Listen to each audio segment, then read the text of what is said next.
Hi friends, ఈరోజైతే మా పిచ్చుకలను అయితే వదిలేయబోతున్నాం. లాస్ట్ వీడియోలో మీకైతే చూపించవచ్చు. అవి ఒక కామెంట్ అయితే వచ్చింది, ఇవి ఇంట్లో అయితే ఉంచుకోవద్దంట. సో ఈరోజైతే మేము వీటిని వదిలేస్తున్నాం.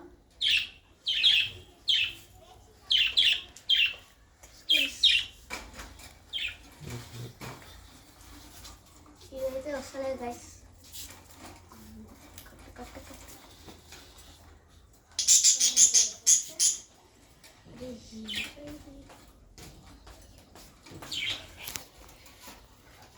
అయితే దొరుకుతలేవు.